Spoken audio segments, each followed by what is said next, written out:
Hi mga bestie, it's me, your detective Martin Rules, and welcome back to my channel.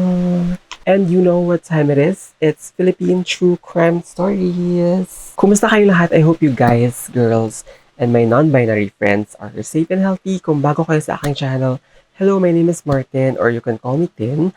At tuwing Thursday, gumagawa ako ng video tungkol sa totoong krimen o misteryo na nangyari sa Pilipinas o sa Asia habang nagmi-makeup. Kaya naman, kung interesado ka sa ganitong klaseng content, I highly suggest na mag-subscribe ka na sa aking channel because deserve. Huwag mo rin kalimutan na i-click yung bell button para naman ma-update ka pag mayroon tayong bagong uploads. And lastly, if you have any questions tungkol sa topic natin for today or sa mga makeup na i-apply ko, huwag kayong mahiya na magtanong sa comment section below. Okay, so last week, kung naalala nyo pa, pinag-usapan natin yung case ni Sada Abe, and today naman we are going to talk about Juan Luna's legacy. Because marami tayong i-unpack for today's video, from his achievements, murder, at yung debate kung kailangan pa ba natin siyang i-celebrate or i-admire. Kaya naman buckle up because this is going to be a roller coaster ride. Babala. Ang mga susunod na imahe, istorya, at description ay maaaring makapagdulot ng takot. Huwag magpatuloy kung kinakailangan. So, let's go back in time where it all started.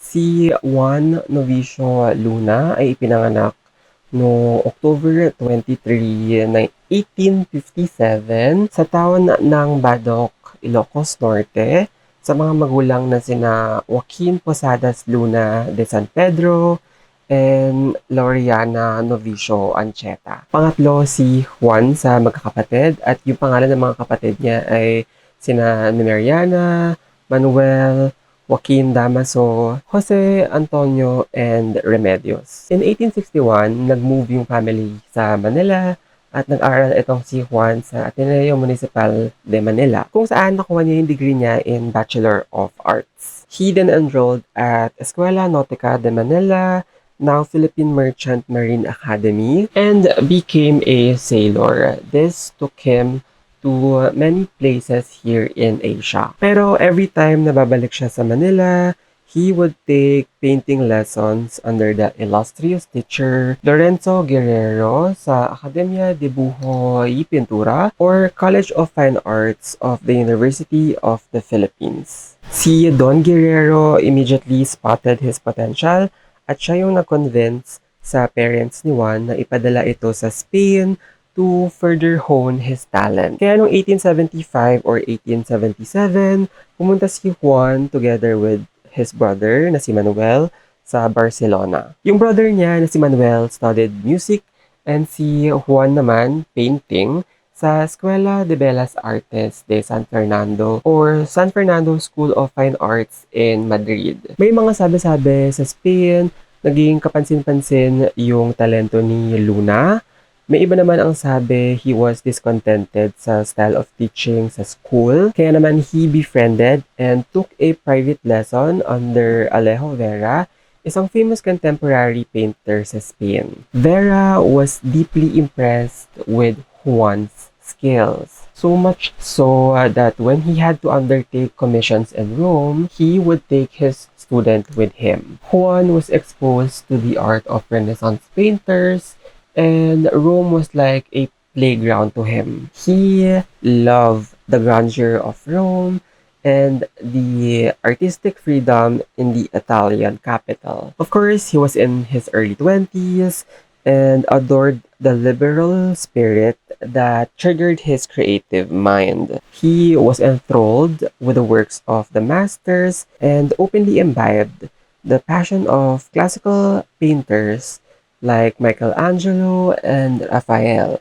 Sobrang na-inspire siya sa lugar kaya most of his winning works were created in Rome. Dito niya pininta yung The Death of Cleopatra and Daphne y Cleo. Yung Daphne y Cleo was his entry to the Liceo Artistico de Manila kung saan nanalo siya ng silver palette. Habang yung The Death of Cleopatra naman won him his very first international prize, a silver medal from the Exposition of Fine Arts in Madrid. May mga reports na although he was inspired with the beauty of Rome, yung living conditions niya naman doon was far from beautiful. Nakatira siya sa Via Marguta, isang shabby alley kung saan pinapark ng mga kabayo yung kabayo nila dahil yung lugar ay mode of city transportation at that time. You could only imagine the smell, yung pagka-busy at putik nung daan since dun din pinapaliguan yung mga stallions every morning. He lived in poverty during his first few months sa Rome, and despite all of this, according kay Santiago Pilar, isang Filipino historian, yung mga paintings ni Juan was described by the critics to be very rich and huge. Dagdag pa niya, nalampasan daw ni Juan yung mga paintings submitted by Italians and Spanish artists at na-missed lang daw ni Juan yung gold medal by only 3 votes sa painting niya na The Death of Cleopatra. Anyway, that silver medal bought him an instant fame, and all of a sudden, the Arts Guild in Europe were very curious about the young Filipino painter. His growing reputation as an artist earned him a 4-year pension scholarship worth 600 pesos annually from the Ayuntamiento of Manila. Under the condition, of course, na obligado siya magpinta that captures the essence of the Philippine history, which at the time were under the colonial power of Spanish Empire. With this, he was no longer worried about his day-to-day expenses and was all set to do his next project. Habang tinatamasa niya yung kasikatan ng The Death of Cleopatra, he was already conceptualizing the spoliarium, which just recently I went to National Museum to see his artworks in flesh. Kaya naman sobrang timely talaga nung episode na ito dahil alam mo yun, parang mas maganda na makita yung mga artworks niya or parang mag-travel back in time before ko i-tackle yung story ni Juan Luna. Speaking of very timely, before ko rin i-shoot itong episode na ito, recently lang din na-unveiled yung mga long-lost painting ni Juan Luna. So, this is it. It's giving the right time, the right moment.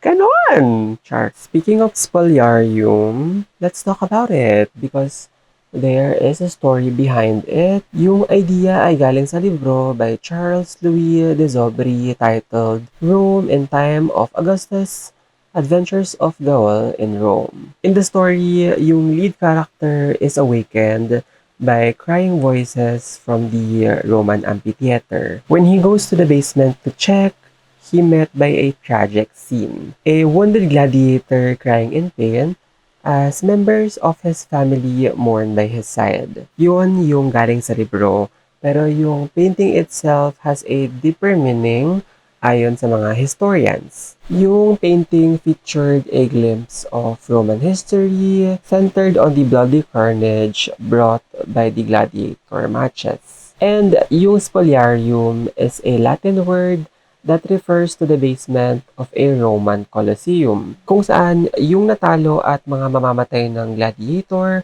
doon tinatapon at tinatanggalan ng suot nila. Kung makikita nyo sa center ng painting ni Juan, yung mga fallen gladiators were being dragged by the Roman soldiers. On the left, yung mga spectators ay nag-iintay ng kanilang chance to strip off the combatants of their metal helmets and other armory. Meanwhile, on the right side, makikita yung malaking contrast na nagpapakita ng malungkot na mood. An old man carries a torch na parang hinahanap yung anak niya, while a woman weeps the death of her loved ones. With this, Juan Luna is making a parallelism of Rome's violent imperialism to Spain's violent colonization towards the Filipino people. The painting symbolizes the despair and the countless deaths of Filipinos during the Spanish reign. According kay Pilar, yung historian, while the book may given him an idea and na-inspire si Juan sa atmosphere ng Rome, he must also have been strongly influenced by his grief over the death of his favorite brother na si Manuel, who was just 11 months older than him. Anyway, yung painting was described as the largest work, the most frightful, and the most discussed work at the exposition. The painting is measured at 7.7 meters wide by 4.2 meters tall and considered the largest painting in the Philippines. Noong May 18, 1884, he shipped the large canvas of the Spoliarium to Madrid for that year's Exposición Nacional de Bellas Artes. And there, Juan was the first recipient of the 3 gold medals in the exhibition, and he gained recognition among the connoisseur and art critics. This kind of achievement at the time, surpassing his Spanish contemporary, ay isang malaking insulto at sampal para sa mga Espanyol na natalo sila ng isang Indio. And then after the news of Juan Luna's win, may mga gatherings na naganap sa mga local cafes. Some of the attendees were Jose Rizal and Graciano Lopez Haina, who are popular Filipino propagandists. Pagkatapos, nagbigay sila ng speech in regards to Luna's win. Ang sabi ni Graciano, and I quote, "For me, if there's something sublime in the spoliarium, it is because behind the canvas, behind the painted figures, there floats the living image of the Filipino people citing for its misfortune. Because the Philippines is nothing more than the real spoliarium with all its honors." End quote. Samantala si Rizal ang sabi, "The spoliarium embodied the essence of our social, moral, and political life. Humanity in severe ordeal, humanity unredeemed, reason and idealism in open struggle with prejudice, fanaticism, and injustice." After his victory in Madrid, Juan sought to imbibe the artistic environment in Paris. Kaya he opened a studio at 65 Boulevard Arago in 1885. At yung kanyang studio sa 175 Boulevard Pirer, kung saan yung mga Pinoy sa Paris would congregate and organize themselves into the Indios Bravos. I'm not sure if this is the same year when the Provincial Committee of Barcelona bought the spoliarium for 20,000 pesos. Si Juan, eventually developed a friendly relationship with King Alfonso XII and was later commissioned by the Spanish Senate para magpinta ng La Batalla de Lepanto or the Battle of Lepanto. A year after, natapos niya yung El Pacto de Sangre or the Blood Compact in accordance with the agreement he had with the Ayuntamiento Manila. Sa painting na ito, pinakita yung Blood Compact ceremony between the Datu Si Catuna, isa sa mga lords in the Bohol Islands, and the Spanish conquistador Miguel Lopez de Legazpi. It was also the same year na naging kaibigan ni Juan si Felix Resurrección Hidalgo, isa pang kilalang Filipino painter. And then noong 1904, yung painting na The Blood Compact won the first prize in Paris, France. He also sent 2 other paintings in addition to the one required. At yung unang canvas na pinadala sa Manila was a portrait of Lopez de Legazpi, reconstructed by Luna from his recollection of similar portrait he saw in the Hall of Calbido. At yung pangatlo was Gobernador General Ramon Blanco Arenas. The next year, September or December 4 or 8, 1886, si Juan Luna, 29 years old at the time, married Maria de la Paz Pardo de Tavera, 21 years old, kapatid na babae ni Felix at Trinidad de Tavera, mga kaibigan ni Juan. The Pardo de Taveras are a wealthy political family who were on self-exile to avoid possible persecution from anti-reform Spaniards. At si Paz, having lived abroad all her life, she was sophisticated, enchanting, and dressed as elegantly as any Parisian girl. During their honeymoon, Juan painted Sorprendidos that depicts an illicit love affair. Sa painting, makikita natin yung actions ng mga characters na parang they're trying to escape something, or simply, alam mo yun, tatawid lang sila sa canal ng Venice or whatever. Pero it is not our place to judge the lovers dahil wala tayong context nung kanilang action. However, given the reaction of the Goya-esque figure dun sa painting, says a lot. One obvious interpretation sa painting is that the boatman is none other than the conscious or subconscious representation of Juan himself, asking for the hand of Paz, at yung older woman sa background ng painting would be Paz's mother na si Doña Juliana na talaga namang against dito sa dalawang magjowa. May mga reports kasi na talagang tutol si Doña Juliana sa kasal ni Paz at ni Juan.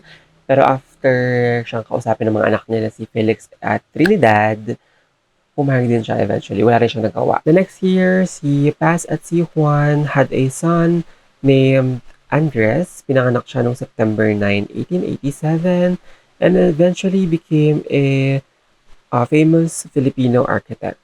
Paz, who was accustomed to a certain lifestyle, was soon disillusioned after a miscarriage. She also realized na yung kinikita ni Juan ay hindi sapat sa kanilang nagsisimula pa lang na pamilya. Kaya they had to move in a smaller house in 26 Villa Dupont, 48 Rue Pergolese in Paris. Si Doña Juliana naawa sa anak niya and decided to stay with them so she could help take care of her grandson and contribute to the finances. Dumating pa sa punto na si Doña Juliana na yung sumasagot or nagbabayad ng lahat, including yung tuition fee ni Antonio Luna, na kapatid ni Juan Luna, na nagsistay sa kanila at that time as a house guest. Soon, nagbuntis ulit si Paz and eventually gave birth to a daughter named Maria de la Paz, na ang nickname ay Bibi,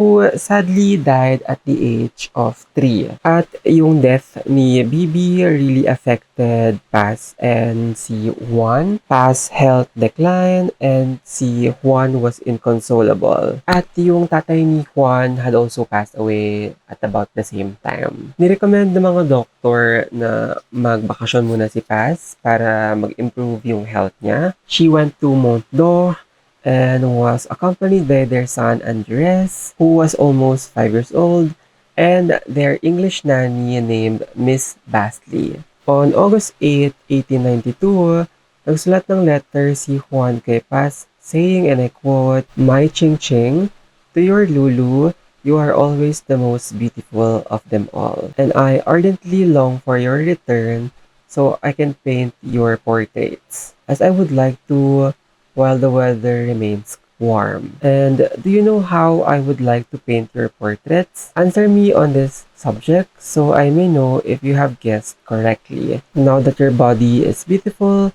let us take advantage of our time, because after we will become old and goodbye to beauty." End quote. Anyway, sa Mondo, Paz met a much older, more sophisticated man, the 45-year-old Monsieur Dusac. Though it was not proven whether Paz's relationship with Dusac was romantically or purely platonic. Pero dito na nagsimula yung pagiging seloso ni Juan. Pagkabalik ni Paz sa kanilang bahay noong August 12 that same year, sinabi niya raw kay Juan that she would need to take daily walks every afternoon dahil sinabi ng doktor. And then, nagtaka si Juan bakit hindi na dinadala ni Paz yung anak nila na si Andres katulad nung dati. Hindi na rin ito sinusuot yung morning clothes niya. At tinanong niya rin si Paz kung sino yung certain Monsieur Dusac na nabanggit nitong Paz sa letter niya nung nagpapalitan sila ng sulat ni Juan nung nagbakasyon siya. At dun sa letter na banggit ni Paz na si Monsieur Dusac, yung nagdala sa kanya sa casino nung mga panahong nagbabakasyon siya dahil nag-decline yung kanyang health. Siguro sabi ni Juan, paano niya na-attempt magpunta sa casino while mourning? Char. Sagot naman ni Paz, pumunta siya sa casino only to listen to Spanish singers because she was missing home and the sound of Spanish comforted her. Sa sobrang pagsiselos ni Juan, meron pang report na he even spied on her wife and beat her a few times because of this supposed affair. On September 10, 1892, si Juan decided to accompany Paz on her daily exertion. Naglakad sila sa Bois de Boulogne kung saan naalala ni Paz bigla na meron siyang appointment with her seamstress. They parted ways, but a few seconds later, Juan decided to trail her. Sumakay si Paz sa double-decker horse-drawn bus sa Avenue de la Grande Anglais, so did Juan. Nadaanan nila yung Arc de Triomphe and took the Champs-Élysées down to the Place de la Concorde. Pagkatapos, bumaba si Paz sa Rue de Rivoli at sinundan naman siya ni Juan sa Rue Cambon and then sa Rue de Montabor kung saan nakatira itong certain Monsieur Paul Fremy na kaibigan ni Monsieur Dusac. And then si Paz stopped in front of number 25, room number 25 siguro, and then pulled out her lorgnette to verify the number and entered. A certain Madame Charlotte na concierge sa Rue de Montabor, nakita si Juan at tinanong niya ito kung anong ginagawa niya doon. Sabi ni Juan, I'm looking for a lady in black. Sabi naman ni Charlotte, there's no lady in black here.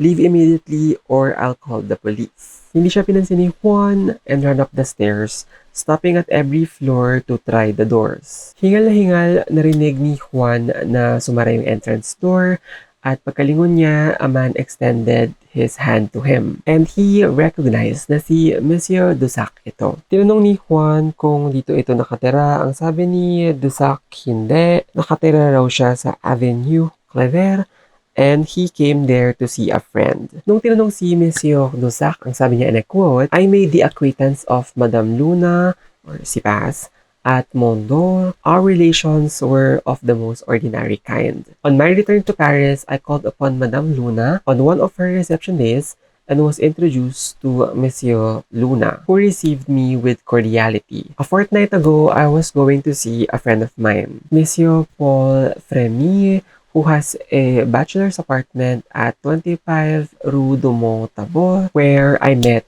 Monsieur Luna. He was pale, haggard, and breathless. I shake hands with him, asking by what accident I met him there, and replied that he had been following his wife and thought she went in there. I don't know whether or not Madame Luna entered the house, but I give you my word, I did not see her there. End quote. Deranged and convinced na si Paz was having an affair, sinunog lahat ni Juan yung mga damit ni Paz at binubugbog niya ito gamit yung kanyang cane. Nung narinig ni Doña Juliana yung commotion, tinawag niya yung mga anak niya na si Felix and Trinidad to protect Paz, pero trineten lang sila ni Juan with his revolver. Weeks later, on September 22, 1892, bumisita si Felix and Trinidad sa bahay nila Paz to check on her at sa anak nito na si Andres who was sick at that time. Saglit lang yung pagbisita, pagkatapos yung brothers decided to get breakfast at a nearby cafe. Samantala, si Doña Juliana and si Paz decided that they did not want to be left alone in the house. So, they went downstairs and made their way to the cafe. Pero sa pinto, nakita nilang nakaharang si Juan na may dalang barel. Pinaputukan ni Juan si Paz at Doña Juliana multiple times, who screamed and ran back upstairs and locked themselves in the bathroom. Narinig naman ni Felix and Trinidad yung putukan, kaya dali-dali sila bumalik sa bahay. Pero maging sila ay pinaputukan rin ni Juan and they end up seriously wounded. Pagkatapos, umakyat si Juan sa ikalawang palapag ng bahay and look for the two women. Now, yung mga susunod na mangyayari ay may dalawang version. Una, nung nalaman ni Juan na nagtago yung dalawang babae sa banyo, at nung sinubukan niya itong buksan, pero nakalock, kaya pinaputukan niya yung doorknob, which end up hitting Paz and Doña Juliana, causing their untimely deaths. Pangalawa, same scenario sa banyo. I'm not sure how he was able to open the door. It's either meron siyang susi, or tinadyak niya yung pinto, or binaril niya yung doorknob. The next thing is, he pointed his revolver to Doña Juliana and killed her with one shot to the head. Then, he turned his gun to his wife, also shot her in the head. So, there. Sa tingin nyo, which version really happened? Because I don't think na kung binaril niya lang yung doorknob, tatamaan na yung dalawang biktima sa ulo. So, anyway, somehow, si Paz survived the gunshot, but eventually died in the hospital after 11 days. At lahat ng ito ay itong witness nung nag-iisa nilang anak na si Andres. Juan was arrested and murder charges were filed against him. Kinulong siya sa Masas prison where he awaited his trial. Habang nakakulong, yung mga Pardo de Taveras who had several of Juan's paintings reportedly destroyed them. However, kahit gaano ka-grave yung ginawa ni Juan Luna, surprisingly, he was acquitted. And how to get away with murder? Of course, first of all, dapat may kakilala kang person in power for you to avoid death sentence and receive special treatments during your time in incineration. At katulad ni Juan na maraming koneksyon, ganito nga ang nangyari. He spent several months in the Masas prison until his trial in February the next year. May mga letters na nag-surface written by Juan which was consigned by a Spanish collector to Salcedo auctions from the archives of the Minister of Justice of that time. Yung letter ay in Spanish, pero here is the translation. Sabi, Most Excellent Senior D. Ezequiel Ordonez, my distinguished friend, I have received your 2 attentive letters, as well as that of the Director for Public Instruction. Very much I will be glad that Mr. Minister does not forget me, and Mr. Ordonez, I do not know how much to thank you for what you do for this unfortunate man. My trial will probably be held towards the middle of next January, and despite my sad situation, I almost prefer to wait, resign, and patient this new year. Because I can assure you that this has been a disastrous year for me. I am looking forward to see it disappear off the calendar. I see my Andresito 3 times a week, thanks to the kindness of my judge, who has really behaved like a true gentleman. Ang hindi lang nag-behave ng true gentleman dito ay ikaw. Charit. When I get back to that one, I'll take this rest of my destroyed family, so I'll meet yours and he will play with them. Hoping to see you soon, I will thank infinitely for your great services. With this occasion, I will remain always of you grateful. Your unfortunate friend, Juan Luna.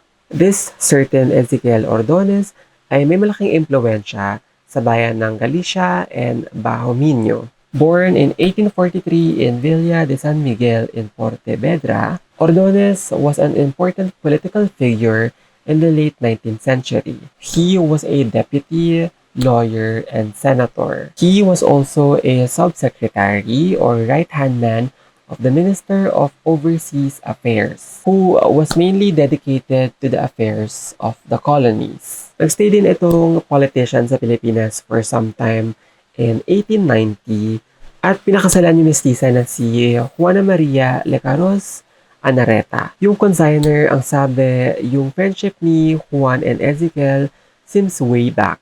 Very likely nung nasa Pilipinas pa silang dalawa. Dagdag pa niya na alam daw ni Juan yung judgment niya would soon be held, and clearly, despite the very serious crime, yung pagkakaroon niya ng connection, alam niya na he was going to be released soon. Remember nung sinabi niya sa letter na, when I return, I will take the rest of my family, at saka yung hope to see you soon, malinaw na nagsasabing may assurance at tiwala siya kay Ezequiel. Even before, dito sa late 19th century, importante na meron kang kakilalang powerful people at isa yon sa katangian ni Juan Luna. We all know na he was in contact with great political figures at that time. Like for example, yung friendly relationship niya with King Alfonso XII and Queen Regent Maria Cristina is well known. Anyway, in prison, he enjoyed certain privileges na hindi nararanas ng ibang preso.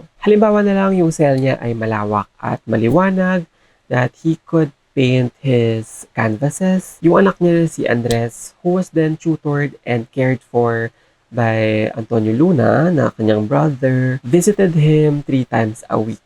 On February 8, 1893, he was acquitted of the charges on the grounds of crime of passion, temporary insanity, at yung unwritten law sa France at the time that allowed husbands to punish or kill their wives who were found to commit adultery. Yung court ordered him to pay the Pardo de Taveras a sum of 1,651 francs and 83 cents and an additional 25 francs for postage, in addition to the 1 franc of claims for the damages. 5 days later, pumunta si Juan together with his brother Antonio and his son Andres back to Madrid, where he spent the next 17 years. The Pardo de Tabera family shunned Juan forever dahil they never received the justice for the deaths of Doña Juliana and Paz. Si Trinidad na isang respected historian, doctor, and statesman na kaibigan din ni Juan, blackened out the face of Juan Luna in every family picture. In 1894, umuwi pabalik ng Pilipinas si Juan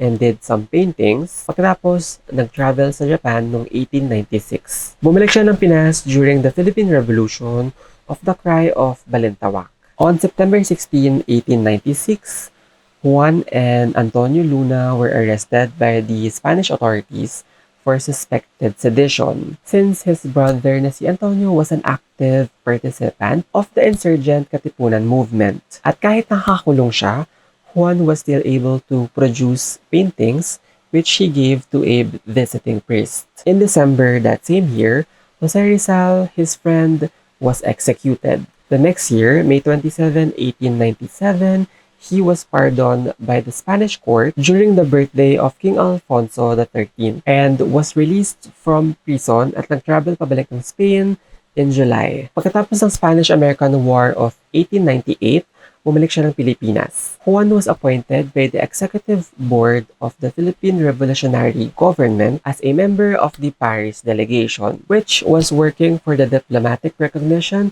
of the Philippine Republic. In 1899, upon the signing of the Treaty of Paris, he was named a member of the delegation to Washington, D.C. to press for the recognition of the Philippine government. Pagkatapos, bumalik siya ng Pilipinas after hearing the death of his brother na si Antonio by the Kawit Battalion in Cabanatuan. And in December that same year, he traveled to Hong Kong to stay with Mariano Ponce. Sabi ni Ponce sa letter niya kay Ferdinand Blumentritt, Juan arrived in good health, pero he caught what seems to be a cold and took some medicines. 2 days later, he was dead. Ang sabi ng doktor, it was heart attack or cardiac arrest.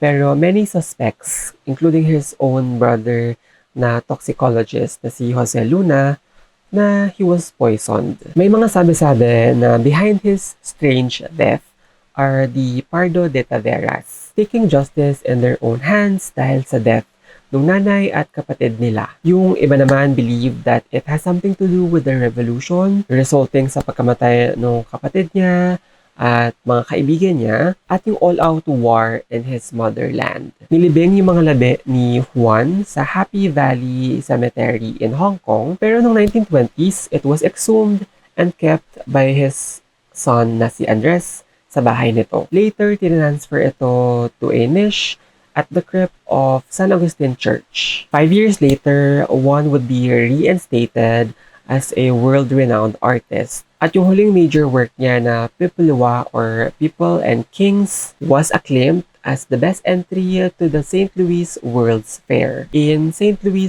Missouri. And yung ibang paintings niya were destroyed by fire during World War II. Samantala, yung famous painting niya na Spoliarium was given to the Philippines by the Spanish government in 1953 as a sign of goodwill. It made rounds of the different provinces before going under the care of National Museum. Pero the canvas had to first be cut in 4 pieces in transport at yung cuts are visible up to this day. If you guys are wondering kung ano nangyari sa anak ni Juan na si Andres, nung umuwi sila sa Pilipinas amidst the Philippine Revolution, just like his father, gusto niya ring maging painter. In fact, he won a prize at an exposition in Hanoi. However, he also showed interest in architecture, so binigyan ni Juan ng advice yung kanyang anak, saying, better an architect than a poor painter. Some of his works were the Chapel of the Crucified Christ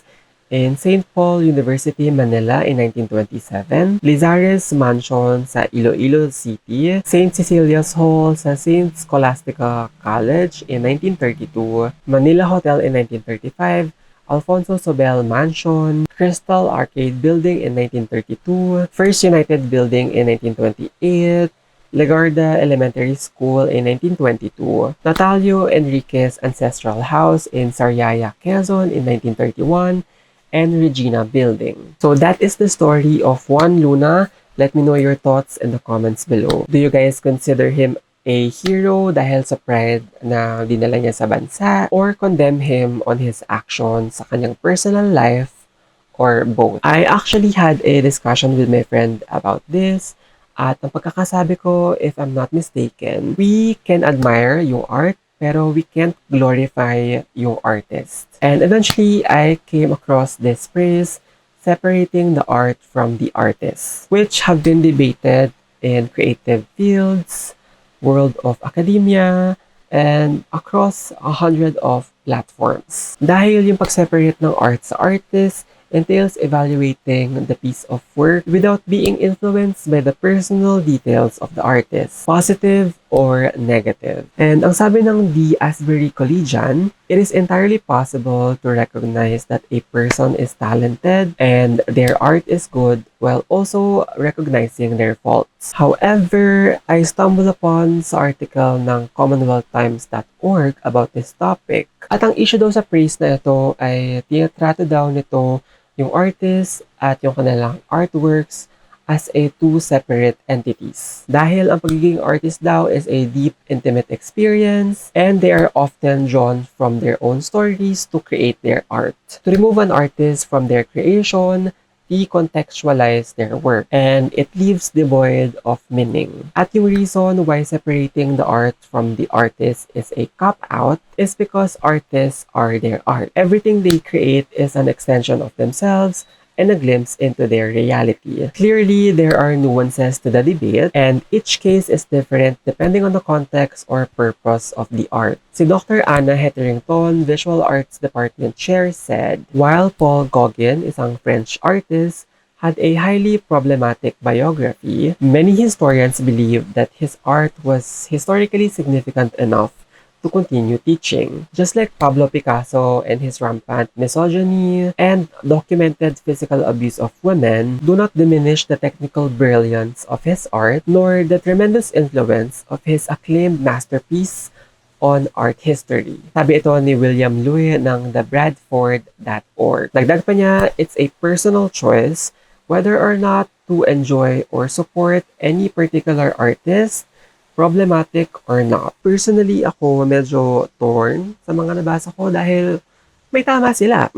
Pero definitely, we can use those sa situation natin right now with Juan Luna. We can use his works for teaching, learn from the art, but also condemn him on his acts that he was an cold, calculated abuser and a murderer. Anyway, I'm rambling. Kayo naman. Let me know your opinions, thoughts, violent reactions on this case sa comment section below. Dahil yung comment section ay hindi na invento for nothing. Kaloka kayo. I-share nyo rin itong video na ito sa mga friends nyo or sa inyong mga social media accounts and start a conversation. So that's it for me today. Thank you so much for watching. This has been me, your doll detective, Martin Rules. And as always, please keep safe and healthy, and I'll see you guys on my next video. Bye!